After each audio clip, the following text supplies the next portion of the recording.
Hello guys, welcome to my YouTube channel. आज की इस वीडियो में हम बात करने वाले हैं सेट टॉपिक के ऊपर। जैसा कि हमने आपको इस साल बताया था कि हम एंट्रेंस एग्जाम 2021 के लिए प्रिपरेशन है करा है, तो उसी के लिए अब ये जो भी हमारी वीडियोस आएंगी उसमें लगभग हम सारे मैथमेटिक्स के जो भी टॉपिक्स हैं उन सभी को डिटेल में हम कवर करेंगे। और साथ ही साथ हमने आपको टेलीग्राम ग्रुप को ज्वाइन करने के लिए इस बार रजिस्ट्रेशन फॉर्म वगैरह सारा कुछ दे दिया है। अगर आपने अभी तक वो फॉर्म नहीं भरा है तो आप वीडियो के डिस्क्रिप्शन में उसका लिंक होगा, वहां से जाकर के फॉर्म देख लीजिए, भर लीजिए और हमारे टेलीग्राम ग्रुप पे ज्वाइन हो जाइए। क्योंकि इस वीडियो के बाद उस वीडियो में आप अगर कोई भी आपके डाउट्स आते हैं इस वीडियो में, तो वहां पर हम उसको सॉल्व करते हैं और जो भी आपके और भी चीजें होती हैं उनको हम वहां पर क्लियर करते हैं। ठीक है, तो आइए चलिए वीडियो स्टार्ट करते हैं।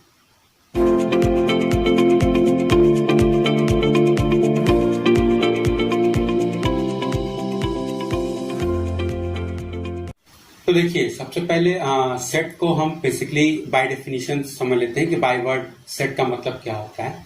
सेट बेसिकली अगर मैं बोलूं तो एक तरीके का ग्रुप, एक तरीके का कलेक्शन होता है किसी भी उन चीजों का जिनमें कोई ना कोई पर्टिकुलर चीजें आपस में कॉमन हो, कोई आपस में चीजें ट्रेंड कर रही हो।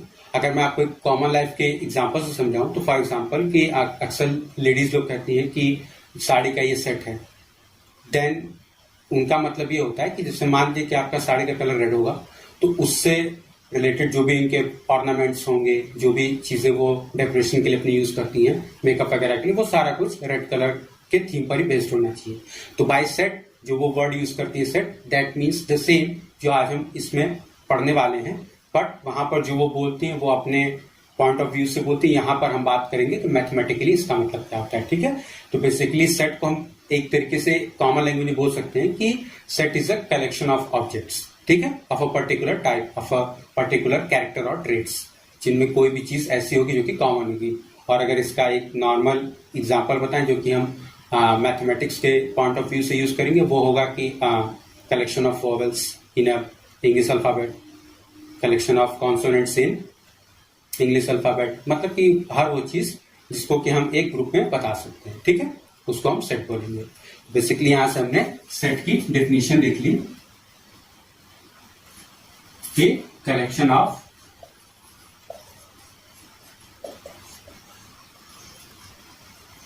वेल डिफाइंड ऑब्जेक्ट्स, ठीक है, collection of well defined objects. ठीक है, वेल डिफाइंड का मतलब एक फिक्स्ड वे, एक फिक्स्ड मैनर होना चाहिए।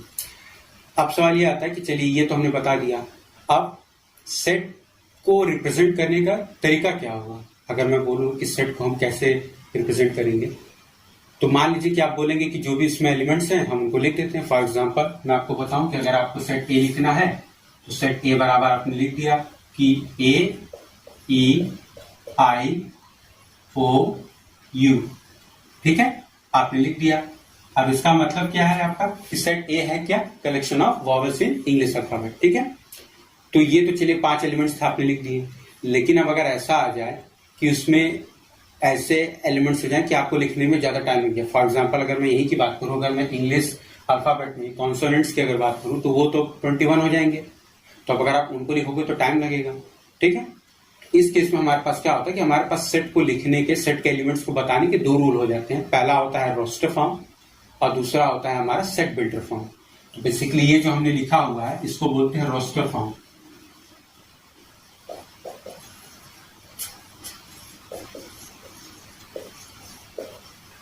ठीक है।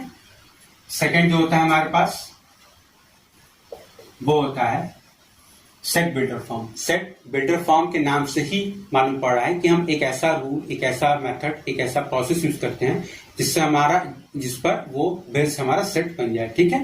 तो अगर मैं यहां पे लिख दूं कि set B is equal to X such that X belongs to consonants of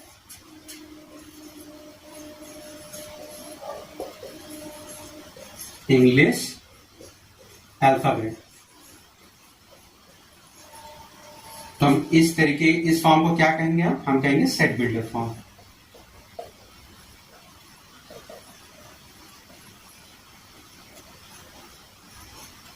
ठीक है, तो ये हमारा हो गया रोस्टर फॉर्म और ये हो गया हमारा सेट बिल्डर फॉर्म, ये चीज हो गई। अब उसके बाद आते हैं कि हमारे पास टाइप्स ऑफ सेट्स कितने होते हैं। ठीक है, चलिए ये तो हमने बता दिया कि आपको किस सेट की डेफिनेशन क्या होती है, सेट के एलिमेंट्स को किस तरीके से लिखा जाता है, कौन कौन से रूल्स होते हैं। अब सवाल ये भी तो आता है कि सेट के टाइप्स कितने होते हैं, मतलब जरूरी तो नहीं कि एक सेट हो गया तो सेट हो गया। सेट के कितने टाइप्स होते हैं वो बेसिकली ज्यादातर किसमें कार्डिनलिटी पर डिपेंड करते हैं। अब सवाल यह था कि कार्डिनलिटी क्या होता है, तो देखिए कार्डिनलिटी का मतलब होता है किसी भी सेट में नंबर ऑफ एलिमेंट्स। अगर किसी भी सेट का कार्डिनल नंबर की हम बात करते हैं तो दैट मीन्स कि उस सेट में नंबर ऑफ एलिमेंट्स की हम बात कर रहे हैं। ठीक है, तो जनरली हमारे पास जो टाइप्स ऑफ सेट्स होते हैं वो based on the cardinal number पर ही होते हैं, तो हम अब उनके बारे में डिस्कस कर लेते हैं। ठीक है,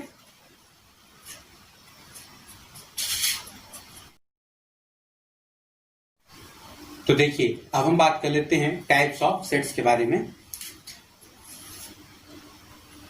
सेट टाइप्स,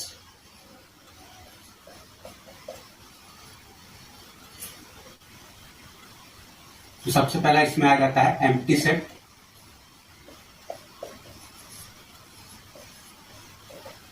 उसके बाद आपका दूसरा आ जाता है सिंगलटन सेट।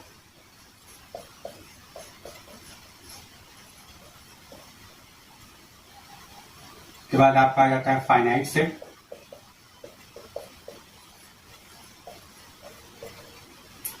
उसके बाद आपका आ जाता है इनफाइनाइट सेट।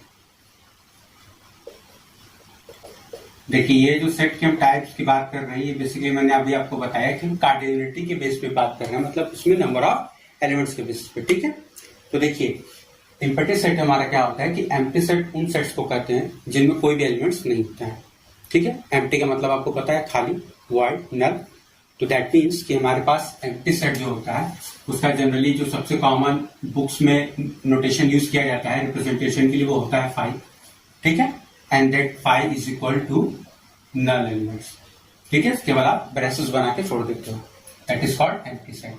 सिंगलटन सेट का मतलब क्या होता है कि सिंगल यानी वन। तो आपका कोई भी ऐसा सेट जिसमें केवल एक एलिमेंट्स हो उनको हम बात करेंगे कि वो सिंगलटन सेट होता है। फॉर एग्जाम्पल मैं अगर आपको बताऊं वेरी कॉमन, तो लाइक मान लीजिए कि कोई भी एक हमने नंबर ले लिया, ठीक है, एंड इवन प्राइम नंबर, तो आपको पता है कि वो केवल और केवल 2 है, that is called singleton set, जिसको उसमें नंबर ऑफ एलिमेंट्स क्या होंगे, 1 होंगे। तो इसका रिप्रेजेंटेशन अगेन आप जैसे कॉमन किसी भी कैपिटल लेटर से करते हैं उससे है वो कर सकते हो। उसका एग्जाम्पल हमने दे दिया। अब इस क्यू को आप चाहे तो डायरेक्ट लिख दीजिए, ठीक है, रोस्टर फॉर्म में, और चाहे तो आप सेट बिल्डर फॉर्म में लिख लीजिए कि एन इवन प्राइम नंबर। ठीक है, तो वो भी आपका 2 हो जाएगा। फाइनाइट सेट की बात कर लेते हैं। तो देखिए फाइनाइट सेट का मतलब ये होता है कि वो सेट जिसके नंबर ऑफ एलिमेंट्स काउंटेबल हो। ठीक है, वो सेट जिसके नंबर ऑफ एलिमेंट्स काउंटेबल हो उसको हम जनरली यहां पर मान लीजिए कि हम P से रिप्रेजेंट कर रहे हैं, और इसमें जो भी एलिमेंट्स होंगे A1, A2, A3, ये सारा कुछ AN ये काउंटेबल होंगे। ठीक है, तभी हम उनको बोलेंगे कि हमारा फाइनाइट सेट है। अब उसके बाद एक जो इंपॉर्टेंट चीज आती है आपको हमेशा याद रहनी चाहिए कि सेट में कभी भी नंबर ऑफ एलिमेंट्स रिपीट नहीं करते हैं। ठीक है, अगर आप कोई भी सेट लिखते हो तो उस सेट में किसी भी एक एलिमेंट को आप 2 बार नहीं लिख सकते हो, हमेशा वो एक ही बार लिखा जाएगा। तो ये चीज आपको हम हमेशा ध्यान रखनी कि अगर आप कोई भी 2 सेट लेते हो, और अभी मैं आगे आपको बताऊंगा कि ऑपरेशंस हम लगाते हैं, यूनियन लगाते हैं, इंटरसेक्शन लगाते हैं, तो कभी भी आप उसमें किसी भी एलिमेंट्स को दोबारा रिपीट नहीं करोगे। ठीक है, ये बात आपको ध्यान देने वाली बात है। तो यहाँ पर हम जो भी बात कर रहे हैं A1, A2, A3 है, ये सभी के सभी आपस में डिस्टिंक्ट एलिमेंट्स होंगे, इनमें कोई भी किसी की भी वैल्यू दूसरे के बराबर नहीं होगी, ऑल आर इंडिविजुअली वैल्यूज। ठीक है, उसके बाद हमारे पास आ जाता है इनफाइनाइट सेट। तो देखिए इनफाइनाइट सेट को बेसिकली अभी आप आगे जब पढ़ोगे तो आपको 2 पार्ट में पढ़ाया जाता है। एक होता है काउंटेबली इनफाइनाइट, एक होता है टोटली इनफाइनाइट। ठीक है, तो काउंटेबली इनफाइनाइट का क्या मतलब होता है? काउंटेबली इनफाइनाइट का अगर मैं आपको बताऊं एग्जांपल, तो मान लीजिए कि यहाँ पर C की जगह मैं लिख देता हूं सेट ऑफ नेचुरल नंबर्स। ठीक है, आप नेचुरल नंबर्स को तो गिन सकते हो लेकिन उनका एंड नहीं जान सकते। ठीक है, दैट इज इनफाइनाइट। तो बेसिकली हम सेट ऑफ नेचुरल नंबर्स को क्या बोलेंगे? ये हम बोलेंगे कि ये काउंटेबली इनफाइनाइट है। ठीक है। अब लेकिन जो लोग यहाँ पे मैं इसलिए बता रहा हूँ, जो लोग कंपटीशन की तैयारी करेंगे उनके लिए ये चीज यूज में आएगी, दैट इज ये काउंटेबली इनफाइनाइट है। और इसी में हमारा दूसरा पार्ट आ जाता है, अगर हम रियल नंबर्स को ले लें तो इट इज अनकाउंटेबल। ठीक है, तो ये इनफाइनाइट तो है बट ऑल्सो अनकाउंटेबल, तो ये हमारा अनकाउंटेबली इनफाइनाइट। ठीक है, क्योंकि रियल नंबर्स को हम कभी भी काउंट नहीं कर सकते। नेचुरल नंबर्स तो हो जाएगा 1 2 3 4, लेकिन रियल नंबर्स को हम कभी भी काउंट नहीं कर सकते। ठीक है, तो हमारा बेसिकली अनकाउंटेबली इनफाइनाइट और ये हमारा काउंटेबली इनफाइनाइट हो जाएगा। तो ये हमारा बेसिकली हो गया नंबर ऑफ एलिमेंट्स के बेसिस पर टाइप्स ऑफ सेट्स। अब हम बात कर लेते हैं कुछ अनदर टाइप्स ऑफ सेट्स जो कि कुछ प्रॉपर्टीज पर बेस्ड होते हैं। ठीक है, और हम बात कर लेंगे कि अगर हमारे पास मोर देन वन सेट है उसकी इक्वलिटीज वगैरह क्या होती है, इन सारे टॉपिक्स पर हम बात कर लेते हैं। ठीक है,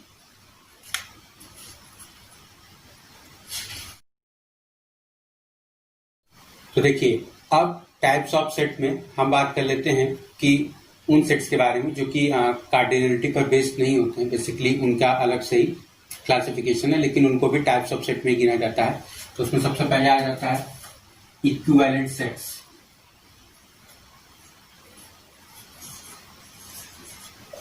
देखिए अब जब भी आप जो चीजें यहां से पढ़ेंगे वो बेसिकली आपको दो सेट्स को लेकर के बताया जाएगा। ठीक है, आप सिंगल सेट में जो भी थी चीजें वो आपने पढ़ दी, अब यहाँ पर जो भी आपको बताया जाएगा वो बेसिकली दो सेट के रिलेशन में बताया जाएगा, सिंगल सेट के ऊपर बात नहीं की जाएगी। अभी तक हम जो भी बात कर रहे थे वो सिंगल सेट को लेकर बात कर रहे थे, अभी हम क्या करेंगे कि दो सेट को लेकर के चलेंगे या मोर देन 2 सेट्स को लेकर चलेंगे और उनके ऊपर बेस्ड जो भी रिजल्ट्स आते हैं उन पर बात करेंगे।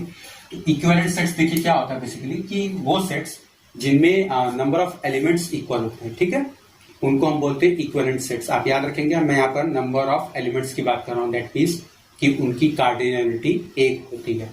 ठीक है, दैट मीन्स कि अगर हमारे पास NA is equal to NB है तो हम ये कह सकते हैं कि हमारा ये इक्विवेलेंट सेट्स है, लेकिन हम ये नहीं बोलेंगे कि ये इक्वल सेट्स है। ठीक है, इक्वल सेट्स क्या होता है वो आप समझ जाइए।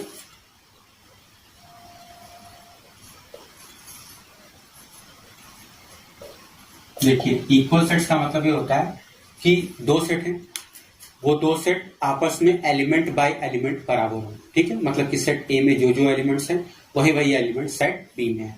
तो हम ये बोल सकते हैं कि अगर हमारे पास दो सेट्स इक्वल हैं then they must be equivalent set also, कि अगर दो सेट इक्वल हैं तो वो इक्विवेलेंट होंगे ही होंगे। लेकिन अगर दो सेट इक्विवेलेंट हैं तो हम ये नहीं बोल सकते कि वो आपस में इक्वल भी होंगे। ठीक है, क्योंकि इक्विवेलेंट का मतलब नंबर से होता है, न कि एलिमेंट बाय एलिमेंट से।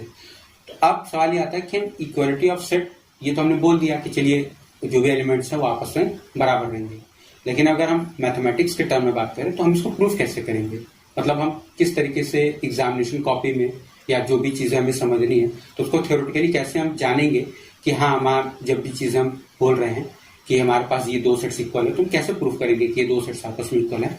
तो उसके लिए हमारे पास एक जरूरी टॉपिक समझने के लिए आ जाता है, वो होता है सबसेट्स। ठीक है, कि हमारे पास सबसेट्स क्या होता है। तो अगर आप सबसेट समझ लेंगे तो आपको इजीली समझ में आ जाएगा कि हम कोई भी दो सेट्स को कैसे इक्वल प्रूफ करेंगे। तो इक्वल सेट्स के लिए मैं आपको यहाँ पर सिंपल लैंग्वेज लिख दे रहा हूँ कि A is equal to B.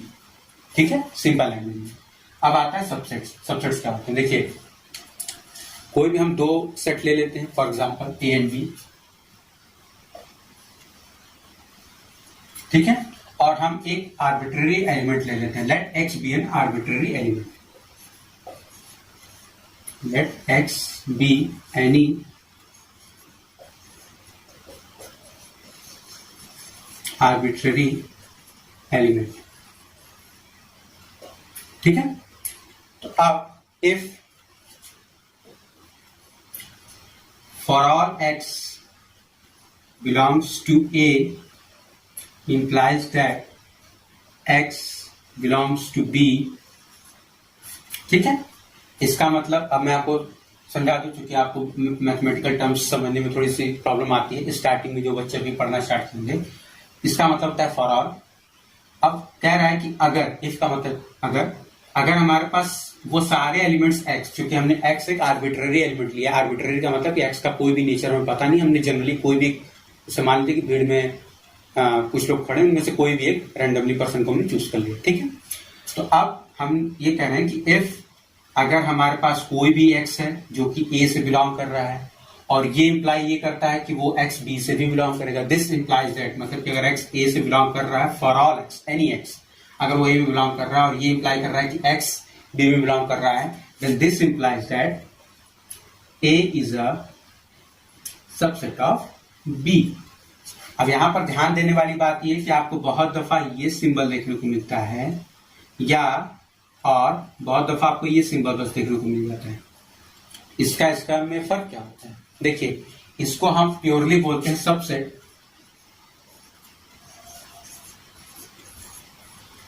और इसको हम बोलते हैं प्रॉपर सबसेट। अब सवाल ये आता है कि प्रॉपर इम्प्रॉपर का मतलब क्या होता है, ठीक है। तो देखिए, प्रॉपर सबसेट का मतलब ये होता है कि हमने जो ए में एलिमेंट सारे लिए हैं वो बी में बिलोंग कर रहे हैं, तो हमने यहां पे बोल दिया कि चलिए A is a subset of B, ठीक है। लेकिन अब होता क्या है कि A is a subset of B, then it is also possible, ये भी संभव है कि B is a subset of A, ठीक है। मतलब हम ये बोल सकते हैं कि हमने वो सारे एलिमेंट्स जो कि x बिलोंग्स टू ए लिए, x के वो एलिमेंट सारे जो कि a में है वो b में भी हैं, तो इसका मतलब तो ये हो गया कि a b का सबसेट हो गया। लेकिन ये भी तो हो सकता है कि हम यही चीज पहले लिख दें कि for all x belongs to a, this implies that कि x बिलोंग्स टू a, ठीक है। तो इसका मतलब अब क्या हो जाएगा कि b is a subset of a। अगर a b का है सबसेट और फिर हम बोल रहे हैं कि b a का है सबसेट, दैट मीन्स कि दोनों में एलिमेंट्स सेम होंगे, तभी ऐसा हो सकता है, ठीक है। हमने यहाँ पे यही बोला ना कि वो सारे एक्स जो कि ए में बिलोंग कर रहे हैं, वो ये इंप्लाई कर रहा है कि अगर वो एक्स बी में बिलोंग करेंगे तो ए बी का सबसेट है। और अगर यही चीज उल्टा हो जाएगी, फॉर ऑल एक्स जो कि बी में बिलोंग कर रहे हैं, इंप्लाइज कर रहे हैं कि वो एक्स ए में बिलोंग कर रहे हैं, then B is a subset of A. तो अगर ए बी का है सबसेट और बी ए का है सबसेट, मतलब कि वो दोनों आपस में बराबर होंगे। इस केस में ऐसा पॉसिबल है जब भी आप सबसेट लिखे हो। लेकिन जब भी आप प्रॉपर सबसेट लिखते हो, दैट मीन्स कि कोई एक सिंगल एलिमेंट ऐसा बी में होगा जो कि ए में बिलोंग नहीं करेगा, ठीक है। अब मैं आपको इसका डिटेल में और बता देता हूं इसको कैसे लिखते हैं, कैसे समझते हैं, ठीक है। एक इन जनरल आप ये समझ लीजिए कि प्रॉपर सबसेट में फर्क यही होता है कि जो भी सेट बड़ा होता है, ठीक है। अगर मैं यहीं पर ये लिख दूं कि हमारे पास A is a proper subset of B, इसका मतलब फिक्स हो गया कि बी में कोई न कोई एक सिंगल ऐसा एलिमेंट होगा जो कि ए में बिलोंग नहीं करेगा, तभी मैंने लिखा है कि A is a proper subset of B, ठीक है। लेकिन अगर मैं ये लिखा हूं तो ये भी हो सकता है कि अगर ए बी का है सबसेट तो बी भी ए का सबसेट हो सकता है, लेकिन इस केस में कभी ऐसा नहीं हो सकता, ठीक है। इसको मैं भी आपको एक एग्जाम्पल से समझा देता हूं।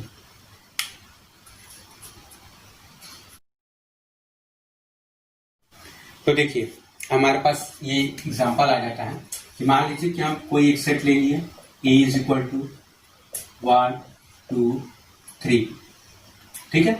एंड हम बी इज इक्वल टू ले लिए 1 2 3 4, ठीक है।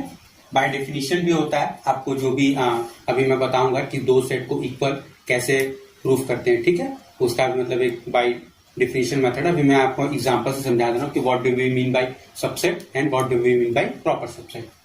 अब यहाँ पर क्या होगा कि देखिए, ए में हमारे पास जो भी एलिमेंट्स हैं वो बी में तो है, लेकिन बी में एक एलिमेंट 4 ऐसा है कि जो कि ए में नहीं है।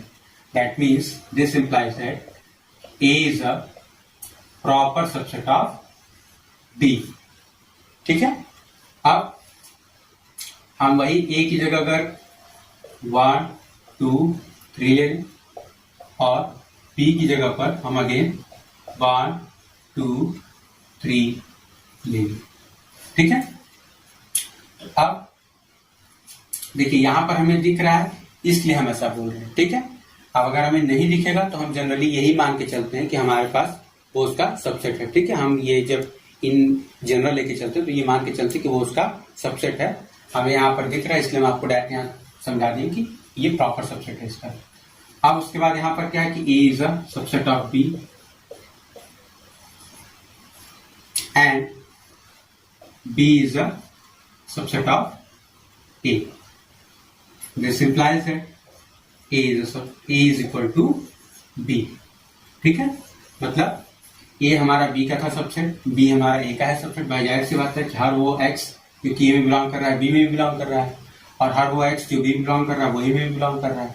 मतलब ए बी का है सबसेट, बी ए का है सबसेट, दिस इंप्लाइज दैट ए बराबर बी। और यहाँ सबको दिख भी रहा है कि ए में 1 2 3 है, बी में भी 1 2 3 है। ठीक है, तो आपको बेसिकली अगर कोई भी दो सेट्स होते हैं उनको इक्वल दिखाना होता है तो आप यही करते हो कि किसी एक को दूसरे वाले का सबसेट दिखाते हो, उसके बाद दूसरे वाले को पहले वाले का सबसेट दिखाते हो, और जब वो दोनों एक दूसरे के सबसेट हो जाते हैं तो हम ये बोलते हैं कि हाँ वो आपस में इक्वल है। ठीक है, तो अब यहाँ पर सवाल आता है कि हमने ये लिखा हुआ लेकिन हम इसको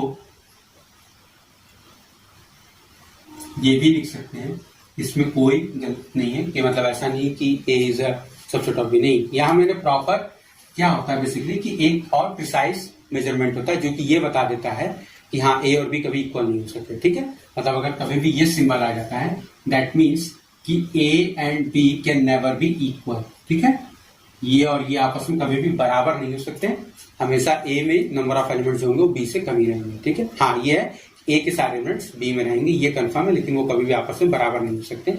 यहाँ पर क्या होता है कि चांसेस होते हैं, तो जब भी हम बाय डेफिनेशन लेके चलते हैं कोई भी दो सेट्स को हमें इक्वल प्रूफ करना पड़ता है तो हम क्या करते हैं, हमें ये मान के चलते हैं कि वो ए बी का सबसेट है। ठीक है, मतलब जो दो सेट्स हैं आपस में एक दूसरे के सबसेट्स हैं। हम वहां पर प्रॉपर का नहीं यूज करते, प्रॉपर का केवल यूज जब भी मैं आपको थ्योरम बताऊंगा वहां पर मैं आपको बताऊंगा कि एक जगह पर बस उसका यूज होता है कि आप उसको यूज करते हैं, और अक्सर उस पर बेस्ड थोड़ा सा कॉन्सेप्चुअल क्वेश्चन आपके एग्जाम से भी पूछ दिए जाते हैं, जहां पर आप थोड़ा सा डाउट में आ जाते हैं, तो वो चीज मैं आपको बता देता हूँ, जो कि थ्योरम है बेसिकली सबसेट्स पर बेस्ड। ठीक है,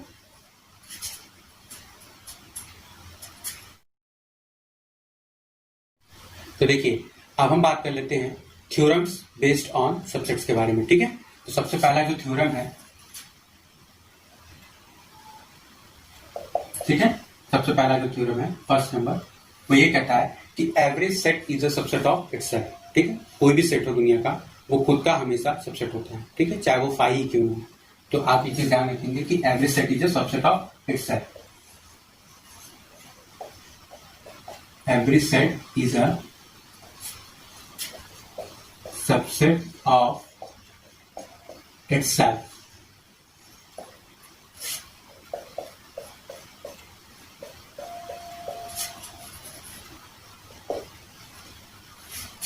ठीक है, ये चीज।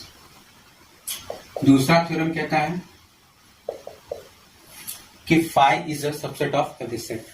जो फाई होता है हमारा नल सेट होता है, वर्ड सेट होता है, वो हर एक सेट का सबसेट होता है। ठीक है, empty set, empty set is subset of every set. ठीक है, अब देखिए यहां पर अब आपको ध्यान देने वाली बात है कि आप if A B are not empty set, ठीक है, this implies that phi is a subset of A. अब आपने जैसे ही ये चीज लिखी एग्जाम में कॉपी में कि एम्प्टी सेट ये होता है, और हम मान लेते हैं कि ए अगर A if A B a non empty set then this implies that कि phi is subset of A. ठीक है, ये हम लिख देते हैं बाय डेफिनेशन थ्योरम। जैसे आप ये चीज लिखोगे आपको ये चीज काट दी जाएगी। सवाल ये आता है कि क्यों, हम तो जो लिखे जो डेफिनेशन लिखा हुआ वही लिख रहे हैं। तो आपको ये समझने वाली चीज है कि आप जो डेफिनेशन लिख रहे हो और जो यहाँ पर आप बाय डेफिनेशन लिख रहे हो, ये दोनों चीजें एक दूसरे को कॉन्ट्राडिक्ट कर रही हैं। कैसे, अभी आपने यहाँ पर लिखा है कि if A B a non empty set, आपने लिखा है कि ए नॉन एम्प्टी सेट है, और जब भी आप ऐसा लिख देते हो तो मैंने अभी आपको बताया कि if phi is a subset of A then there is a chance then A is a subset of phi. ठीक है, जाहिर सी बात है भाई कि अगर फाई ए का है सबसेट, ठीक है, ए भी तो फाई का सबसेट हो सकता है, और अगर ए फाई का हो गया सबसेट और फाई ऑलरेडी ए का है सबसेट, दिस इंप्लाइज दैट कि फाई इज इक्वल टू ए। और अगर ए फाई हो गया दैट इज एम्प्टी सेट, तो आप यहाँ ये करो कि let A be non empty set. तो हमेशा आप क्या करोगे, इस चीज को ऐसे नहीं लिखते, इस चीज को लिखते हैं कि phi is a proper subset of A. ठीक है, नीचे वाला बार नहीं लगाते हैं। Five is a proper subset of A का if A B a non empty set. तो आपको क्या होता है, क्वेश्चन दिया रहता है कि if A B a non empty set, then आपको ऑप्शन दे देगा दिस, फिर दे देगा कि A is a subset of 5, फिर ये दे देगा, फिर दे देगा कि A is a proper subset of 5। अब आप क्या करोगे कि आपने थ्योरम पढ़ा हुआ है तो आप तुरंत टिक कर दोगे, लेकिन आपको यहाँ पर ध्यान देना होता है कि आपको ये ऑप्शन टिक करना होता है। अगर आप ये करोगे तो ये कॉन्ट्राडिक्ट जो होता है वो तुरंत आ सकता है कि आपका अगर ऐसा होगा तो फिर ये भी हो सकता है कि A is a subset of 5 and then 5 is equal to A, जो कि आपका क्वेश्चन को ही कॉन्ट्राडिक्ट कर दे रहा है। ठीक है, तो इस बात को आप ध्यान रखेंगे। तीसरा हमारे पास जो थ्योरम आता है कि number of subsets of a set having n elements is equal to 2 to the power n। ठीक है, मतलब कि हमारे पास कोई भी सेट है उसमें अगर नंबर ऑफ एलिमेंट्स n है तो उसके हम सबसेट्स का अगर कलेक्शन बनाएंगे तो वो हमेशा 2 to the power n होते हैं। ठीक है, अब जो हम कलेक्शन बनाते हैं सबसेट्स का उसको हम एक टर्म देते हैं जिसका हम नाम बोलते हैं पावर सेट। ठीक है, तो पावर सेट को अगर बाय डेफिनेशन कोई पूछे तो आप सीधा सा आंसर दोगे कि power set of a set is collection of all subsets of that set. ठीक है, मतलब कि कोई भी एक सेट है, अगर हम उसके पावर सेट की बात कर रहे हैं तो that means it is defined as the collection of all subsets of a set. ठीक है, तो अभी हम आपको पावर सेट बता देते हैं बाय डेफिनेशन क्या होता है, और उसके बाद हम उसका एक एग्जांपल भी देते हैं कि किस तरीके से आप पावर सेट को लिखते हैं, और फिर एक लास्ट हमारे पास बचता है यूनिवर्सल सेट टाइप्स में। ठीक है, वो भी हम आपको बता देते हैं।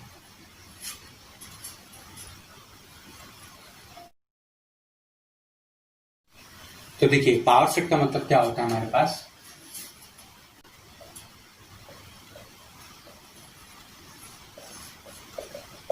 पावर सेट, ठीक है, कलेक्शन ऑफ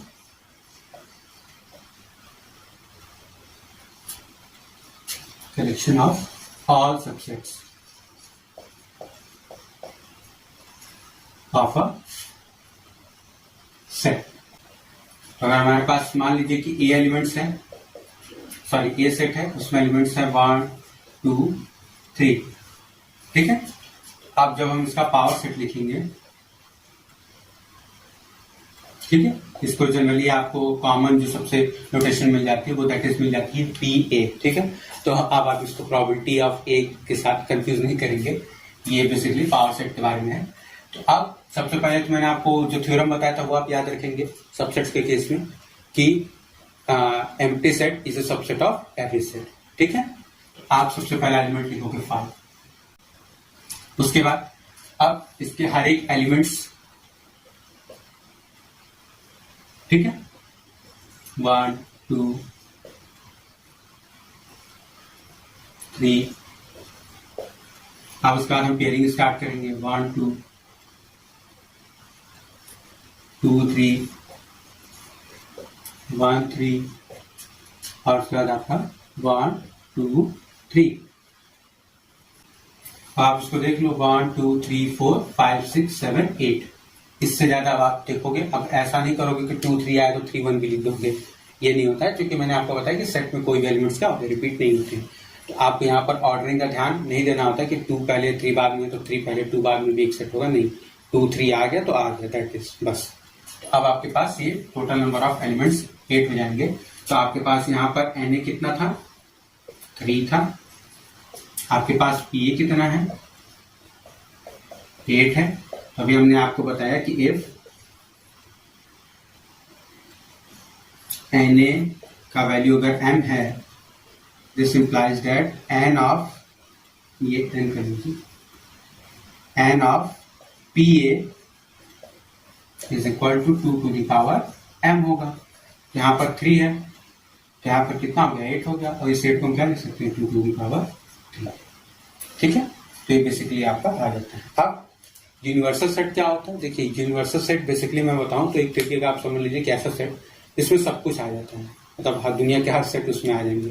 तो बेसिकली यूनिवर्सल सेट जैसा कि उसका नाम से पता चल रहा है यूनिवर्स, ठीक है, तो यूनिवर्सल सेट का मतलब होता है वो सेट जिसके सबसेट दुनिया के हर सेट हैं, ठीक है। मतलब कि कोई ऐसा सेट नहीं होगा जो कि यूनिवर्सल सेट का सबसेट ही हो। तो ये हमारे पास बेसिकली हो गए टाइप्स ऑफ सेट को लेकर के जो भी हमारे पास चीजें थी, ठीक है।